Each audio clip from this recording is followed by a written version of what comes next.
21st century है आज, लेकिन आज भी इंडिया से गरीबी दूर नहीं हो पाई है। इसके क्या कारण है, गरीबी कैसे उत्पन्न होती है और इसे दूर करने का समाधान क्या है? पहले तो हमें इससे जानना होगा कि गरीबी है क्या। गरीबी, पॉवर्टी, गरीबी भूख है और उस अवस्था से जुड़ी हुई है निरंतरता, कंटिन्यूटी। मतलब गरीब लोग केवल एक दिन गरीब नहीं रहते हैं, वो गरीब रहते ही है। मतलब कि सतत कंटिन्यूअस भूख का बने रहना गरीबी है। एक ठीक ढंग का या उचित आवास का अभाव गरीबी है। बीमार होने पर स्वास्थ्य सेवाओं का अच्छा से उपयोग न ले पाना, विद्यालय न जा पाना और पढ़ नहीं पाना। गरीबी है आजीविका के साधनों का अभाव और दिन में 2 समय का भोजन न मिल पाना। छोटे बच्चों का कुपोषण के कारण होने वाली मौतें गरीबी का एक भीषण प्रमाण है। गरीब व्यक्ति समाज में शक्तिहीन होता है, राजनीति से उसका बिल्कुल भी जुड़ाव नहीं होता है, उसे किसी तरह का अवसर भी नहीं मिल पाता। बेसिकली सामाजिक और राजनीतिक असमानता आर्थिक असमानता का कारण बनती है। जब तक किसी व्यक्ति, परिवार, समुदाय या समूह को व्यवस्था में हिस्सेदारी नहीं मिलती, तब तक वह धीरे धीरे गरीबी की दिशा में आगे बढ़ता ही जाता। यही वह प्रक्रिया है जिसमें वह शोषण का शिकार भी होता है।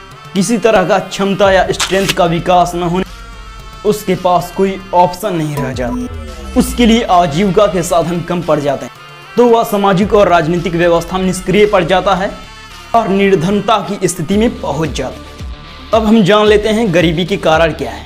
अब तक तो हमने जाना गरीबी क्या है। गरीबी को नज़दीक से, पहला कारण है बेरोजगारी। जब किसी व्यक्ति को उसकी क्षमता के अनुसार कार्य न मिले तो वह बेरोजगारी कहलाता। लेकिन बेरोजगारी सर्कल में बच्चे, बूढ़े, लंगड़े, लूले, विकलांग और किसी के ऊपर आश्रित व्यक्ति नहीं आते हैं। इन्हें हम बेरोजगार कह ही नहीं सकते, क्योंकि ये बेरोजगार कहे जाने की कैटेगरी से बाहर है। इन्हें सरकार मदद करती। जब किसी प्रकार के काम या काम करने वाले लोगों की संख्या बहुत ज़्यादा बढ़ जाती है, उस स्थिति में बेरोजगारी हमारे सामने आती। भारत में 3 प्रकार की बेरोजगारी देखने को मिलती है, जिसमें लोग पूरी तरह से बेरोजगार हो जाते हैं। पहला पूर्ण बेरोजगार, दूसरा अर्ध बेरोजगारी, मतलब थोड़ा बेरोजगार और थोड़ा रोजगार। इन सभी लोगों के बेरोजगारी से गरीबी बढ़ रही है। और तीसरा मौसमी बेरोजगारी। वर्तमान समय में अनेक शिक्षित युवा बेरोजगार हैं, थोड़े पढ़े लिखे या बिल्कुल भी पढ़े लिखे नहीं।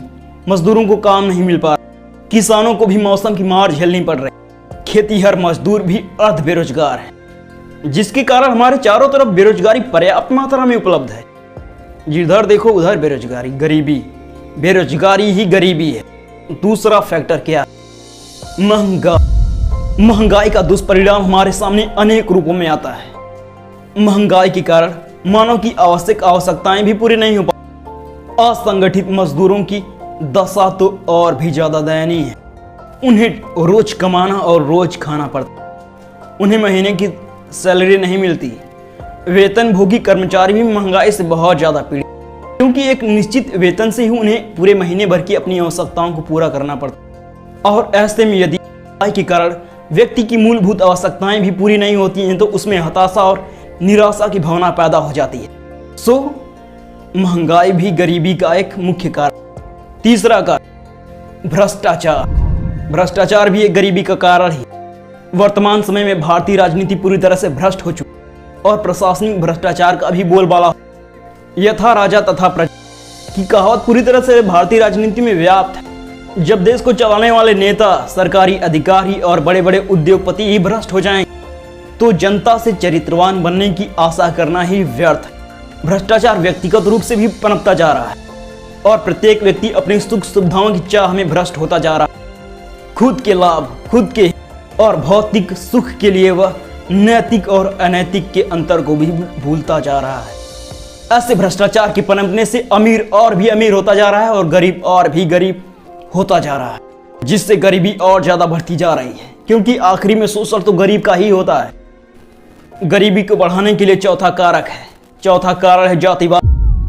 जात पात की समस्या भी गरीबी का कारण ही है। किसी को पता नहीं, सरकारी और गैर सरकारी कर्मचारी केवल अपने अपने रिश्तेदारों और अपने जाति के लोगों की तरफ ही ध्यान देते, और वर्तमान समय में दलित और नीची जाति के लोगों के साथ दुर्व्यवहार हो रहा है। समाज में जाति पाति के भेदभाव के कारण उन्माद भी फैलता जा रहा है, और ऐसे कामों कोई नहीं कर रहा जिस सामूहिक और सामाजिक हित की भावना जिससे व्यक्ति, समाज और देश का कल्याण हो सके। ऐसे कामों की तरफ किसी का ध्यान बिल्कुल नहीं। सारे अपनी जाति के उत्थान या अपने प्रोग्रेस यही कार्य करते, जिससे दूसरी जाति के लोग रोजगार और विकास से वंचित रह जाते और उन्हें गरीबी घेर लेते। पांचवा और सबसे बड़ा कारण जनसंख्या। जनसंख्या वृद्धि गरीबी का एक प्रमुख कारण। प्रसिद्ध विद्वान प्रोफेसर कार्ल सैंडर्स के अनुसार संसार में 10% की दर से जनसंख्या वृद्धि हो रही है, और जनसंख्या की वृद्धि अगर इसी तरह होती रही तो एक समय ऐसा आएगा कि एक इंसान को इस पृथ्वी पर रहने के लिए थोड़ी सी जगह भी नहीं मिल पाए, तब शायद वह पृथ्वी के अंदर एक बिल में रहेगा। ये मैं नहीं कह रहा है। इसलिए भारत में जनसंख्या वृद्धि एक महत्वपूर्ण और भयानक समस्या है। इस देश में जनसंख्या वृद्धि के दो कारण हैं, पहला आंतरिक और दूसरा बाहरी कारण। आज भारत के सभी लोग जनसंख्या वृद्धि के दुष्परिणाम को पूरी तरह से झेल ही रहे हैं। जनसंख्या वृद्धि के कारण प्रति व्यक्ति आय में कमी, महंगाई की समस्या, जीवन स्तर या लाइफस्टाइल में गिरावट, चिकित्सा और शिक्षा सुविधाओं में कमी, बेरोजगारी, आवास की समस्या और खाने पीने की सामग्री की समस्या हमारे सामने आ रही है, और जिससे गरीबी भी बढ़ रही है। गरीब होने का और गरीबी में रहने का छठवां कारण है परिश्रम से दूर।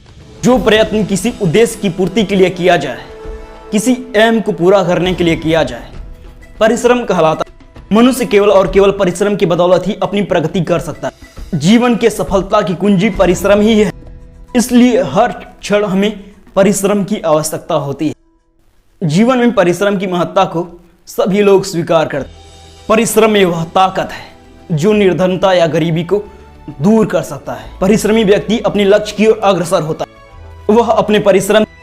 वह परिश्रम से अपनी सभी बाधाओं को समाप्त कर देता है। वर्तमान समय में गरीबी का एक प्रमुख कारण परिश्रम से दूर होना भी। आज के व्यक्ति घर बैठे रहते हैं और परिश्रम करने से दूर भागते हैं, इसलिए वे गरीब, और जो व्यक्ति परिश्रम कर रहे हैं वो धीरे धीरे गरीबी से दूर होते भी जा रहे हैं।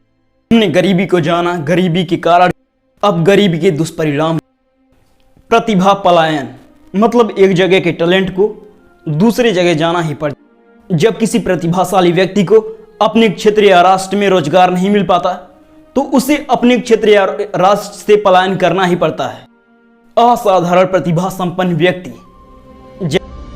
डॉक्टर, कलाकार, चित्रकार, साहित्यकार और अपने देश में उचित सम्मान और स्थान न मिलने के दूसरे देशों में पलायन करना पड़ रहा। इस प्रतिभा का पलायन का एक और कारण है कि विदेशों में सुविधाएं और ज्यादा मिल रही, अतः गरीबी के कारण जिन प्रतिभाओं को उचित सम्मान नहीं मिल पाता वो पलायन कर जाता। दूसरा परिणाम भिक्षावृत्ति। गरीबी का एक दुष्परिणाम भिक्षावृत्ति। भिक्षावृत्ति का साधारण अर्थ होता है, शाब्दिक अर्थ होता है भीख मांगने की प्रवृत्ति, अर्थात भीख मांगकर जीवन यापन करना भिक्षावृत्ति कहलाता।